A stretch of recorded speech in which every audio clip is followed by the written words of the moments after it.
Hi, welcome to Charming Pet Rescue and welcome to our foster family. My name is Kristen Smith and I am one of the assistant directors at Charming. We are so grateful that you've decided to join us on this fostering journey. It's because of fosters like you that we're able to save more lives and get more pets into their happily ever afters. This video will help guide you on what we need from you, what supplies we provide, and how we can work together to find forever homes for the pets in your care. First off, fosters are the reason we're able to save as many lives as we do. Every dog that comes into your home creates space for us to rescue another one in need. So when you're fostering, you're providing a safe home, love and socialization, and you help the pet learn how to be part of a family. Many of our dogs and cats have never lived in a home before. Some are scared, some are puppies and kittens who need more guidance, and some just need a soft place to land while they wait for adoption. Charming Pet Rescue covers all approved medical care for your foster dog, including vaccines, spay or neuter, microchip, and illness or injury care with approval. We also help with food, bowls, crates, leashes, potty pads, toys, any basic supplies you need. If you need something, just ask. We're a team and we all work together to create successful outcomes. If your foster dog gets sick or injured, contact us right away. Do not just take them to a vet without approval. We can get you connected with our vet who will bill us directly. We also need to see pictures because if it's a minor illness or injury, we have medications at the rescue that we can use to help get your pet all better. We will direct you to one of our partner vets if we feel the animal does need a vet visit. Please keep us updated with any symptoms, behavior changes, appetite, energy levels, all of that. You don't have to be a professional trainer, just provide structure and kindness.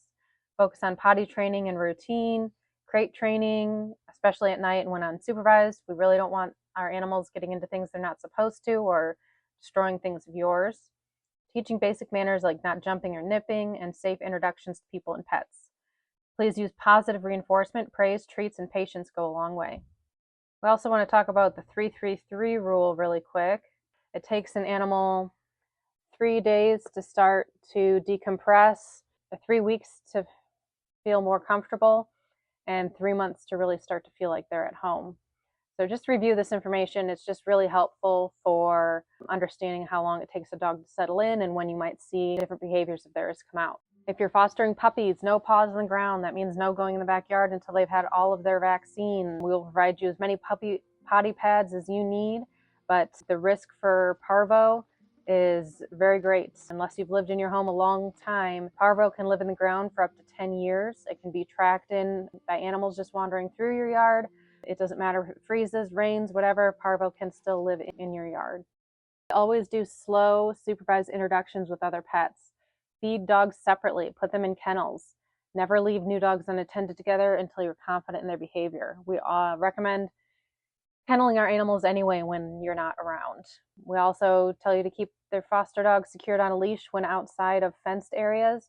And we do not recommend dog parks because you don't know if those pets have had all their vaccinations, what their behavior's like, or in general how they're going to behave around your foster dog, especially if your foster dog hasn't finished all their vetting. Really, it's about safety first for your pets, you, and your foster. For photos and marketing, you're a huge part of helping your foster get adopted. Knowing how they behave in a home, their different personality traits, and where they are with potty training and that type of thing will help us find the right home for them and help make a lasting match so that they do find their forever home, they're happily ever after, and they don't end up coming back to us.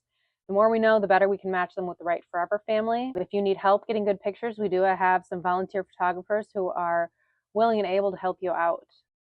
For the adoption process, we handle the applications and reference checks, trying to make sure it's a good fit. We love your input because you know your foster best. So if you have communication with someone, we recommend starting with text messages or phone call and then moving on to the in-person meet and greet. If you have any hesitations or concerns, just let them know that the rescue will follow up with them and then immediately let your foster coordinator know. We rely on good communication, so please keep us updated on any medical concerns, behavior changes. If you're going to be out of town, we can find a temporary foster through our foster Facebook page. If you need supplies or support, never feel silly. We would always rather you ask, and pictures and videos of whatever's going on goes a long way to helping us figure out a solution. When it's time for adoption, we know that it's bittersweet. It just means that you did a fantastic job. Adoption day means that you helped change a life. You opened your home and you made space for the next dog who needs saving. And yes, it's totally normal to cry a little. We do too. So now on to some frequently asked questions. How long will I need to foster this dog? As short a time as you wish, or preferably through adoption. This amount of time can vary due to the age of the dog or size. Puppies do need 3 shots before they can come to the rescue, so if you are fostering a puppy and need it to move to another location, we will need some time to find another foster home for them. If you want to adopt your foster dog, that's amazing. It's called a foster fail, even though we don't think it's a failure at all. Just let us know the moment you decide you want to adopt. It takes a lot of time and effort to continue to market a dog and talk to people about a dog when they may have already found their forever home. So please don't wait until we send you an approved adopter over, because that leads to disappointment and hurt feelings for the adopters, and we want to best support you too and make sure it's not stressful if you do decide you want to adopt. Are we able to give you a discount if you adopt from us? Unfortunately, we rely heavily on our adoption fees, so a lot of times we spend a lot more on the dogs than their adoption fee even brings in. We are completely donation based, so as much as we'd like to, we cannot afford to do discounts for all of our fosters who decide to keep their foster dog. If your foster needs vaccines or prevention, just let your foster coordinator know. I'd plan on bringing them to the rescue on their due date between 10 and noon, and we will get them all taken care of. If you need prevention, just let your foster coordinator know. They can put that out on the fence for you, or they can get other medications put out for you. When will your foster get spayed or neutered? Great question. So you actually schedule that with our spay and neuter coordinator, and you will just text her and let her know everything about your pet, and then we will get them on the schedule. Puppies do need at least 2 vaccines before they can get fixed. Can I market my foster dog? Absolutely, and please do. We know some workplaces have their own kind of like posting board. You can also post in your next door community, on social media, any of those things. Tag us. We want to help get your dog or cat adopted, so help us and we will find them a forever home faster. A couple of other resources I wanted to highlight. One is this ladder of communication. So starting down at the green, this is when dogs are starting to get uncomfortable. They might be yawning, blinking, nose licking, turning their head away, turning their body away. And then as they get more and more uncomfortable, it goes up along this ladder of communication.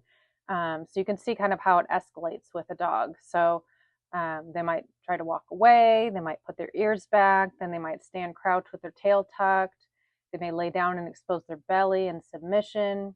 Then when you want to start getting really concerned is if they're stiffening up and staring, then it leads to growling, snapping, and eventually biting. So that's what we want to avoid. So I feel like this ladder of communication really helps you see how that escalates in a dog. Another thing I want to talk about is the fecal scoring chart.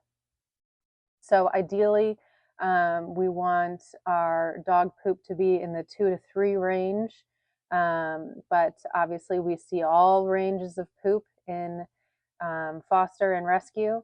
So always take pictures so that you can best communicate with your foster coordinator about what your foster dog or puppy's poop is looking like, so that we can get it corrected and get it back into that 2 and 3 range that we want to see. And in closing, thank you for being the reason that we can save more lives. It's because of fosters like you that we can give more dogs second chances. Every dog you take in means that we're able to take another off the street or from a high kill shelter and get them saved so that they can find their happily ever after.